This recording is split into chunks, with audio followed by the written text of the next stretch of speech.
সালামু আলাইকুম রহমতুল্লাহ। জি, আমরা দ্বিতীয় পর্বে প্রবেশ করলাম। আমাদের মাঝে শায়েখ এখন দ্বিতীয় পর্ব পরিচালনা করবেন। জাযাকাল্লাহ খাইর। শায়েখ, আপনি শুরু করতে পারেন। সালাম আলাইকুম।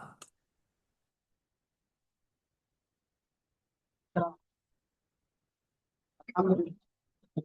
الحمد لله رب العالمين. والصلاة والسلام على أشرف الأنبياء والمرسلين محمد وعلى آله أجمعين أما بعد. الحمد لله আমরা দ্বিতীয় পর্বে অনুষ্ঠিত করলাম শায়েখ, মাইকটা অনুষ্ঠিত ক্লিয়ার, হলো। সাউন্ডটা ক্লিয়ার আসতেছে না। আচ্ছা, আমরা দ্বিতীয় পর্বে এই তো এখন ঠিক আছে। আহ, জি। আচ্ছা, আমরা দ্বিতীয় পর্বে আর কি চলে আসছি ইনশাআল্লাহ।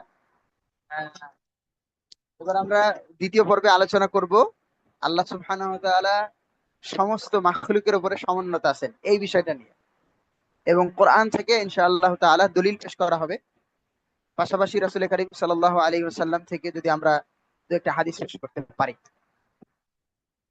তো আল্লাহ সুবহানাহু ওয়া তাআলা পবিত্র কোরআন মাজিদে ঈসা আলাইহিস সালাতু ওয়াস সালামকে উদ্দেশ্য করে বলছেন যে ইদ ক্বাল আল্লাহু ইয়া ঈসা ইন্নী মুতাওয়াফফিকা ওয়া রাফিউকা ইলাই। যখন আল্লাহ বললেন যে হে ঈসা, নিশ্চয়ই আমি তোমাকে মৃত্যু দিব, অর্থাৎ নিদ্রা দান করব। মুতাওয়াফফিকা বিমানা আন নাউম, ঘুমকে আল্লাহ সুবহানাহু ওয়া তাআলা উদ্দেশ্য নিচ্ছেন। তো বলছে আমি তোমাকে নিদ্রা দিব, ওয়ারাফিউকা ইলাই, এবং আমার কাছে উঠিয়ে নিব। তো আমরা স্বাভাবিকভাবে উঠিয়ে নেওয়ার বিষয়টা বুঝি, উঠানোর বললেই আমরা বুঝি উপর দিকে। তার মানে আল্লাহ সুবহানাহু ওয়া তাআলা আরশের উপরে আছেন, এজন্য ঈসা আলাইহিস সালাতু ওয়াস সালামকে তিনি আসমানে উঠিয়েছেন, এবং ঈসা আলাইহিস সালাতু ওয়াস সালাম জীবিত আছেন। আল্লাহু আকবার। যেটা আল্লাহ সুবহানাহু ওয়া তাআলা এই আয়াতের মধ্যে স্পষ্ট করছেন। যারা বলে যে ঈসা আলাইহিস সালাতু ওয়াস সালামকে হত্যা করেছি বা ঈসা আলাইহিস সালাতু ওয়াস সালামকে হত্যা করা হয়েছে, তারা নিশ্চয়ই মিথ্যুক। আল্লাহর এই কথার বিপরীতে তারা কথা বলেছে এবং তাদের কথায় মিথ্যা প্রমাণিত করেছেন মহান রব্বুল আলামিন এই আয়াতের মাধ্যমে। সূরা আলে ইমরান আয়াত নাম্বার 55। সম্মানিত দিনী ভাইরা, তাহলে এই আয়াত দ্বারা বোঝা যায় যে আল্লাহ যে ঈসা আলাইহিস সালাতু ওয়াস সালামকে উপরে উঠিয়ে নিবেন, তার মানে আমার কাছে উঠিয়ে নিব আমি তোমাকে। রাফি রাফিউকা ইলাইয়া, আমার কাছে উঠিয়ে নিব। উঠানো মানে কি? উপরের দিকে টেনে নেওয়া। তো আল্লাহ সুবহানাহু ওয়া তাআলা উপরে আছেন, ঈসা আলাইহিস সালাম আসমানে আছেন। এটা আমরা জানি যে কিয়ামতের আগ মুহূর্তে আবার আল্লাহ সুবহানাহু ওয়া তাআলা ঈসা আলাইহিস সালামকে দুনিয়াতে প্রেরণ করবেন, পাঠাবেন। এখান থেকে যে দলিলটা আসে সেটা হচ্ছে আল্লাহ তাআলা উপরে আছেন, আল্লাহ তাআলা আরশে সমুন্নত আছেন। দ্বিতীয়ত আল্লাহ সুবহানাহু ওয়া তাআলা আরো বলছেন সূরা নিসা 158 নম্বর আয়াতের মধ্যে যে বাররাফাআহু আল্লাহু ইলাইহি ওয়া কানা আল্লাহু আজিজান হাকীমা, বরং আল্লাহ তাকে নিজের দিকে উঠিয়ে নিয়েছেন। আল্লাহ প্রবল শক্তিধর ও প্রজ্ঞাবান। মানে আল্লাহ উপরের দিকে উঠিয়ে নিয়েছেন, তার দিকে উঠিয়ে নিয়েছেন, এটার দ্বারাও বোঝা যায় যে আল্লাহ উপরে আছেন। কিন্তু আমাদের দিনী ভাইরা কি বলেন যে আল্লাহ সর্বত্র বিরাজমান। অথচ কেউ যদি বলে সর্বত্র বিরাজমান আল্লাহ সুবহানাহু ওয়া তাআলা, তাহলে সেই ব্যক্তি মুমিন থাকতে পারে না।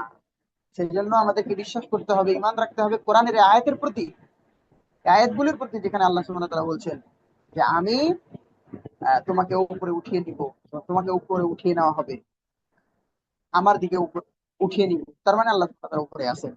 ওয়া কানা আল্লাহু আজিজান হাকীমা, আল্লাহ প্রবল শক্তিধর এবং প্রজ্ঞাবান। আল্লাহর কাছে কোনো কিছু কঠিন নয়, তার কাছে সকল কিছু সহজ। আল্লাহ তাআলা আরো বলছেন ইলাইহি ইয়াসআদুল কালিমুত তাইয়্যিব ওয়াল আমালুস সালিহ ইয়ারফা,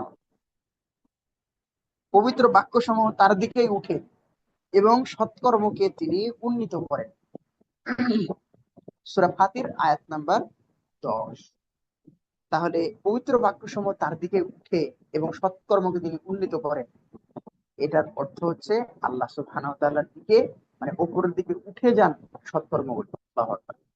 বলা হয়েছে যে জান্নাত, একটু আগে আমরা এটা বললাম যে জান্নাত উপরের দিকে আছে, জান্নাত উপরে আছে, এটাই বোঝা যায় কোরআন হাদিস থেকে।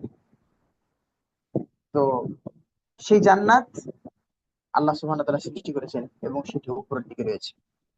আল্লাহ সুবহানাহু ওয়া তাআলা ফিরাউনের শক্তির কথা উল্লেখ করে বলছেন ওয়াকালা ফিরআউনু ইয়া হামান ইবনি লি সারহান লাআল্লি আবলুগুল আসবাব।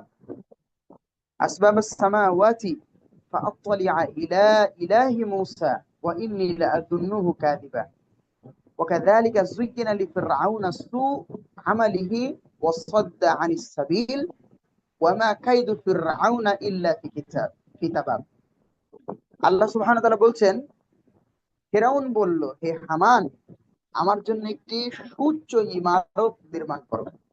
এই আয়াতটা একেবারেই স্পষ্ট করে দেয় যে আল্লাহ সুবহানাহু ওয়া তাআলা আসমানে উপস্থিত।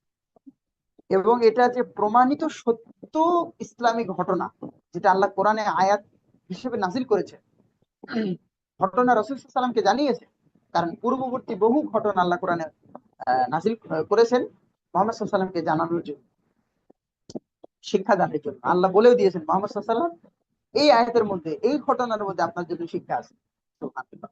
তো তারই একটি শিক্ষণীয় ঘটনা হচ্ছে ফেরাউন এবং হামানের কাহিনী।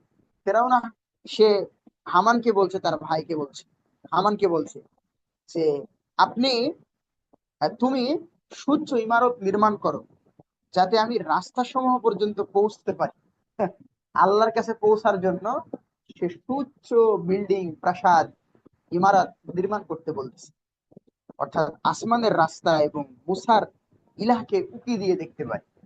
আসমানের রাস্তা দেখবে এবং মুসার ইলাহকে, মুসা আলাইহিস সালাম ইলাহ, আমাদের ইলাহ, মুহাম্মদ সাল্লাল্লাহু আলাইহি ওয়াসাল্লামের ইলাহ, সকল নবী রাসূলের ইলাহ, সকল মুমিন মুসলিম বান্দাদের ইলাহ হচ্ছেন রব্বুল আলামিন আল্লাহ সুবহানাহু ওয়া তাআলা।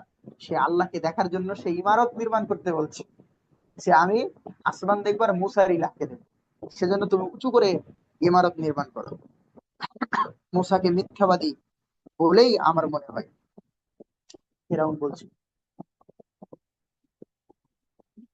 এভাবে ফেরাউনের জন্য তার সৎকর্ম সমূহ সুদৃশ্য বানিয়ে দেওয়া হয়েছে এবং সোজা পথ থেকে ফিরিয়ে রাখা হয়েছে। ফেরাউনের সমস্ত চক্রান্ত ধ্বংসের পথে ব্যয়িত হয়েছে। ফেরাউন যে চক্রান্ত গুলি করেছে, সেই চক্রান্ত গুলো ধ্বংসের পথেই ব্যয় হয়েছে, সেই চক্রান্ত গুলো ধ্বংস হয়ে গেছে, সে কোনো কিছু করতে পারে। তাহলে এখান থেকে বোঝা যায় যে ফেরাউনের মাথাতেও এটা ছিল, যদিও সে কাফের, যদিও সে স্বৈরাচার, যদিও সে জুলুমবাজ, যদিও সে নিকৃষ্ট ব্যক্তি, পৃথিবীর ইতিহাসে একজন নিকৃষ্ট ব্যক্তি, তারপরেও ফেরাউনও জানে যে আল্লাহ উপরে আছে। এজন্য সে ইমারত তৈরি করে উপরে ওঠার জন্য বলছে তার ভাইকে, হামানকে, যে হামান, তুমি ইমারত নির্মাণ করো যাতে করে আমি আসমানের রাস্তা দেখতে পারি আর মুসার ইলাহকে দেখতে পারি। আল্লাহু আকবার। তাহলে এখানে বোঝা যায় যে কাফেরও জানে যে আসমানে আছে আল্লাহ, কিন্তু আমাদের দেশের মুমিন মোল্লারাও জানে না, মৌলভী সাহেবরা জানে না যে আল্লাহ সুবহানাহু ওয়া তাআলা আরশের উপরে আছে। এবং অনেকে বিশ্বাস করে না, অনেকে মানতেই চায় না যে আল্লাহ উপরে আছে। নাউযুবিল্লাহ। তারা মনে করে যে সব জায়গায় আল্লাহ আছে, আর আল্লাহ আসমানের উপরে কিভাবে থাকতে পারে, আল্লাহকে সীমাবদ্ধ করে দেওয়া হলো না, এরকম তারা অভিযোগ উত্থাপন করে। কিন্তু তাদের অভিযোগ যে নিছক আল্লাহর আয়াতের সামনে ঠুনকো এবং মিথ্যা প্রমাণিত হয়েছে, সেটা তারা হয়তো খেয়াল করে। আল্লাহ সুবহানাহু ওয়া তাআলা আরো বলছেন, আমিনতুম মান ফিস সামা আই ইয়াখসিফা বিকুমুল আরদা ফাইদা হিয়া তামুর